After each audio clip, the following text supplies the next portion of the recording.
Franck Honor, donc chargé de développement nutrition bovine pour Agrial. Nous sommes aujourd'hui chez un adhérent chez qui nous faisons une locale Tanor. Aujourd'hui, on va échanger sur les dates de récolte du fourrage, sur la conservation du fourrage, donc avec un diagnostic silo, et en même temps la confection du silo.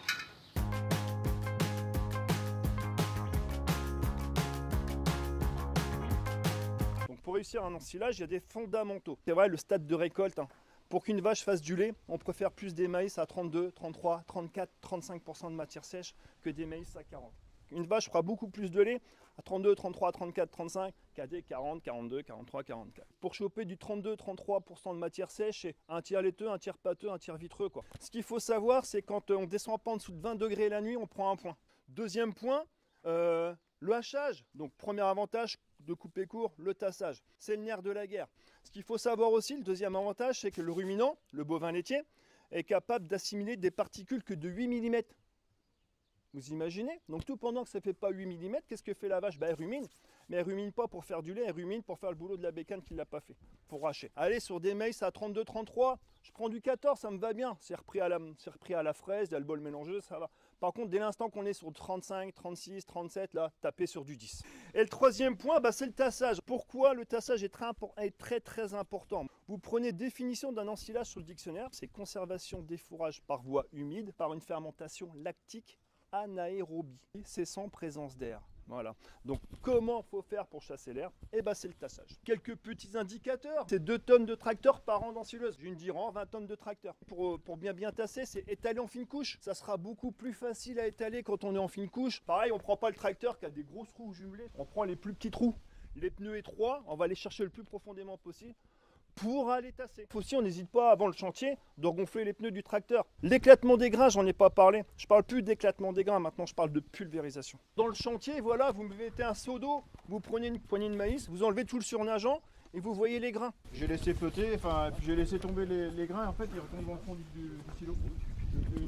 Et ça permet de voir comment éclater votre grain. Le jour de l'ensilage, surtout faites-le régulièrement, parce qu'on change de parcelle, la machine peut se dérégler. Voilà, et pour être sûr que les grains soient bien éclatés.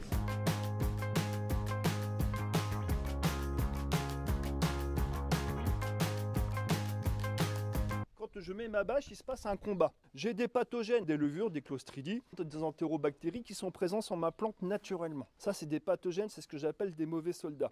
Donc eux, leur carburant des mauvais soldats, c'est l'oxygène. Plus il y a d'oxygène, plus ils vont produire des moisissures et des mauvaises fermentations. C'est pour ça que l'oxygène est très important, il faut la chasser. Les deuxièmes, ce que j'appelle les bons soldats, c'est les bactéries lactiques, qui eux, leur carburant, c'est du sucre. Plus il y a de sucre dans ma plante disponible, et moins d'oxygène, parce qu'anaérobie, quand il n'y a plus d'oxygène, qu'est-ce qu'elles vont faire ces bactéries-là? Elles vont pomper le sucre qui est présent sur ma plante naturellement, et elles vont commencer à produire de l'acide lactique. Voilà.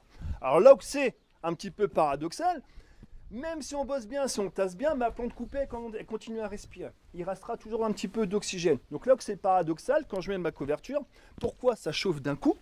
C'est parce que j'ai quand même besoin de mauvais soldats pour me pomper tout mon oxygène qui reste. D'accord? Une fois que j'ai plus d'oxygène, mes bactéries que j'ai présentes naturellement commencent à produire de l'acide lactique, acidifie mon silo. On a obligatoirement de la perte, mais moi je l'estime entre 5 à 20% de perte. Je préfère avoir plus 5% de perte que de 20% de perte. Les 5% de perte, je dirais, c'est des pertes incompressibles. J'ai besoin de mauvaise fermentation pour lancer les bonnes.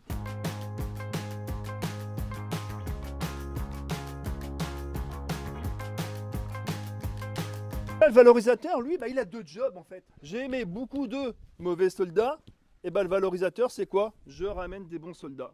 Je rééquilibre le combat. Donc je mets ma couverture, mes bons soldats commencent à chasser l'oxygène. Quand il n'y a plus d'oxygène, là j'ai mes bons soldats, mon valorisateur, qui va arriver. Donc 2 jobs. Un job à la fermeture, c'est d'acidifier le plus rapidement possible. Donc c'est des bactéries qu'on met dans les valorisateurs, c'est ce qu'on appelle des homofermentaires. Voilà.